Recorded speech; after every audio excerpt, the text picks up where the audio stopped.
until Nigeria!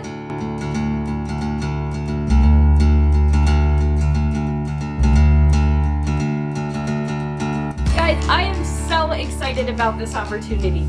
So I wanted to go over with you guys what you need to pack for missions trips and what you should expect and how little you get to pack. So I'm going to go over all of this, the process of preparing for a missions trip with you guys. So first things first, figure out what missions trip you are going to go on.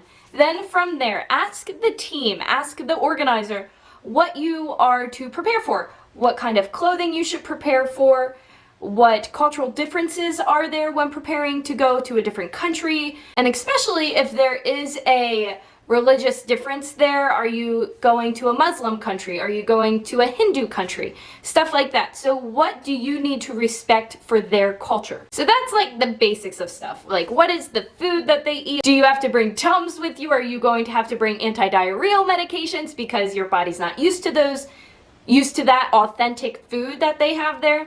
So you have to think about that stuff when preparing for missions trips. Do you need a head wrap when going to a church over there? I know I do for this Nigeria trip.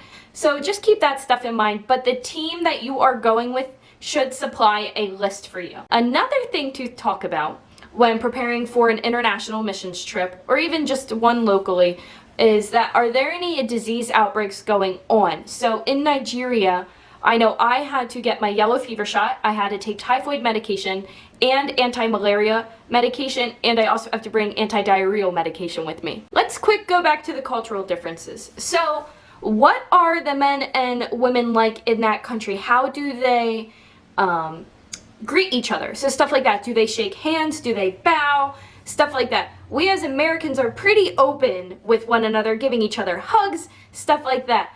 But you have to make sure you look into the culture of where you are going to make sure that is not offensive. I know in the packet that I received for this trip, it said when a woman talks to a man in public or greets them in a very promiscuous way, but that wouldn't necessarily be promiscuous to us Western cultured. It could start a riot. So I definitely would not want to start a riot while I'm in Nigeria. So you have to make sure you look into that stuff. So let's go over what I packed. First, I'm going to start with my liquids bag. This has some applesauce in it. I have my shampoos over here. I have my bug repellent up top there. That's my applesauce. What else is there? Tons of hand sanitizer. That is going to be super important for me, just because scabies is a thing in Nigeria, and it is here in America too, but I am being exposed to like 6,000 patients or 10,000 patients possibly in a very short time, and that is a lot of room for diseases to be spread. So hand sanitizer is going to be my best friend. Here's a clip from when I was packing the medical supplies that I am bringing on this trip that was donated to me from a family member, and it is in the big one. Yes, not this one, not the little one, it's in the big one. Oh my word, this is a lot to fit in the suitcase. I hope it fits. I somewhat maybe can close it. Let me show you guys what this looks like. This is pretty bad. Alright, so I have all the bibs on this side. There's some chemo spill kits. There's the Ebola stuff, but under that, there's more chemo spill kits. There's syringes. Oh, there's the bibs again. Oh, there's dressing stuff under there. Yeah, it's a lot. But these Ebola kits, guys, are pretty cool. Let me show you. So, Ebola virus disease. So, algorithm for evaluating of the return traveler. Fever, no. Good. Fever, yes. Gosh, and you have to be isolated. So this was donated to me. It's really actually cool. See what the backside looks like. See, Ebola kit. So, you have your red bag in there, your biohazard bag, just normal gloves, a mask. That blue thing behind the mask is your PPE. I have no idea what this foam thing is for. It has this plastic stuff connected to it. I have no idea what that is used for. But guys, that is really about it for packing the medical supplies. Tomorrow I will be packing my clothing and spraying a little bit more stuff. I forgot to spray my scrubs that I'm bringing. So yeah, just a few more days away from going, and yeah, it's getting surreal. It's coming up. Let's get into the little one. What's in the little carry-on bag? So let's open it up. Let's see. Let me show you guys what I got in here. Alright, so let's go over what I have in here and how I packed it. First, my clothing. This was hard to decide. It was pretty hard to decide what clothing I wanted to bring because I am limited to an amount of space, and I'm obviously going to have to wash this stuff while I'm over there. Not sure how I'm going to wash it, but I will somehow. Maybe in a bathtub. That's totally fine with me. So I have my shirts here. I have shorts for when I go to bed. A pair of spandex pants just in case. You never know if you need any workout pants. I have my skirts that I will be wearing in public there. Your bras and underwear, all that stuff. And here are my scrubs that I will be bringing for the week. Yes, it's only 3 pairs of scrubs for 15 days, but they did say they have some scrubs for me to wear over there in case I would need some, but I'm totally fine with wearing scrubs for 15 days in a row. That's fine. I'll just wash them in between. So I put all of this in bags. I'm kind of a germaphobe, so I was kind of worried about bed bugs. We are staying at a hotel, I found out, which is awesome. It's wonderful. But it creeps me out about bed bugs. So this will, you know, block those bed bugs from getting onto my clothing or in my suitcase area. So I want to make sure these stay clean. But they also were sprayed with permethrin. So check out this clip of me spraying all of my clothing with permethrin and you'll find out why. Guys, I am sweating. It is 95 degrees out here right now and I'm just spraying down my clothing. I can't even imagine what it's going to be like in Africa. And it's 85 to 95 to 100 degrees and I am just taking care of thousands of patients. But I sprayed everything down. That's all done. I just have yet to spray my scrubs down. And I am using permethrin for this, so that's what I was told to spray my gear with, my clothing with, so I raid off those mosquitoes and insects. Maybe it helps with scabies. I hope so, because there's a lot of scabies that goes on in Africa. But I am getting so excited. I'm a few days away from flying out, and I could just not be any more excited for this trip and just for this opportunity. Isn't that wild, guys, that I have to spray all my clothing with permethrin just to ward off those mosquitoes? But yeah, it's a thing. So next I have my shirts to go with my skirts and my socks. Now the socks that I am wearing on this trip are called Smart Wool. That's the brand of the company. Now I was told about these socks from a friend of ours who went on a mission trip and she went backpacking in a different country. So Smart Wool, you truly only have to wash every couple of days because the wool wicks away the sweat and it also doesn't make your feet smell or your shoes smell. So I have maybe 1, 2, 3, 4, 5, and a pair that I will be wearing in the airport. I have 6 pairs of socks that I am going to bring with me for 15 days.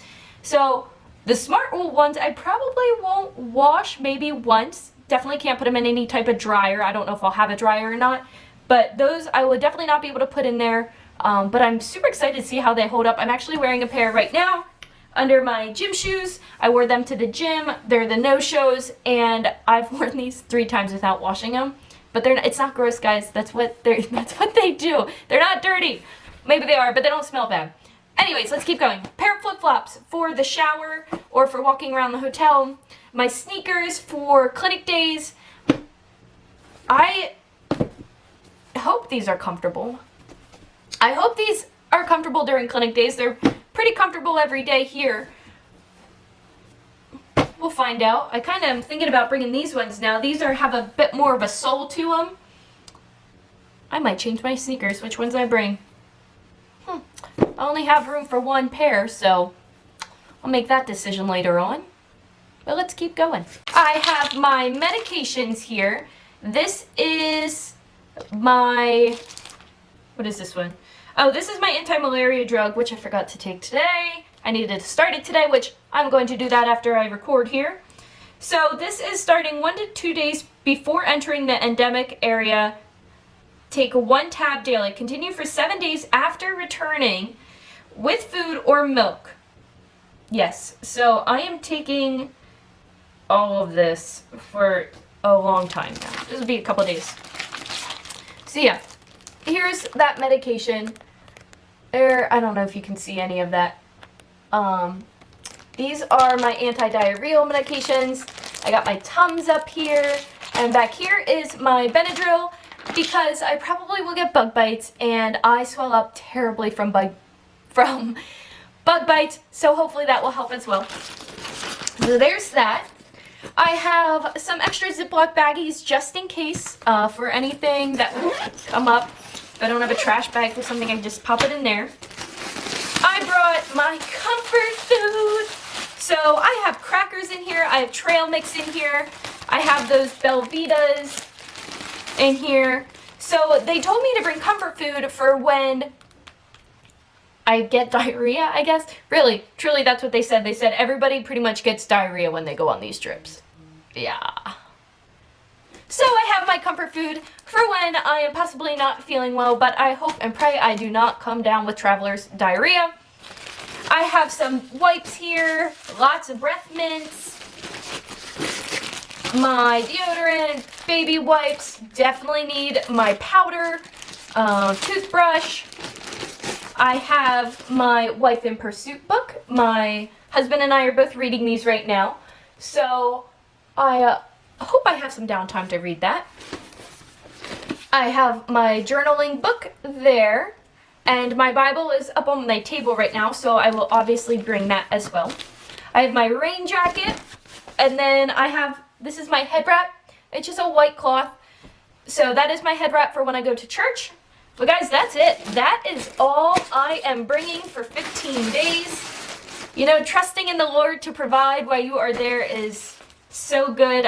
And I actually like packing lighter than packing more. It's pretty nice to not feel like I have a lot of responsibility. And yeah, that's it. But also, as I was preparing to go on this trip, I started to learn some Nigerian. Thank you to YouTube and people putting video content out there to learn Nigerian words and stuff like that. So I have been listening to a lot of Nigerian like educational videos to learn the language, but I also have been listening to a lot of Nigerian praise and gospel music. I found it on Spotify, I found it on YouTube, and boy is it beautiful. I also am a dance teacher, for those of you who don't know, so I love watching praise dance and worship dance. So I was sitting at the gym biking along today, and I put on Nigerian praise dance, and oh my goodness, guys, it was beautiful. So I'm secretly hoping that I get to see some of that while I am here while I am there in Africa, because I'm here in America right now. But while I'm there, I hope I get to see that and just see that native culture that they have. But other than that, that is it, guys. That's what I had to do to prepare. I will see you guys on here in 15 days from now when I get back. I can't wait to show you footage of what I captured. But other than that, guys, have a blessed next 2 weeks. I will see you when I come back, and just keep me in your prayers.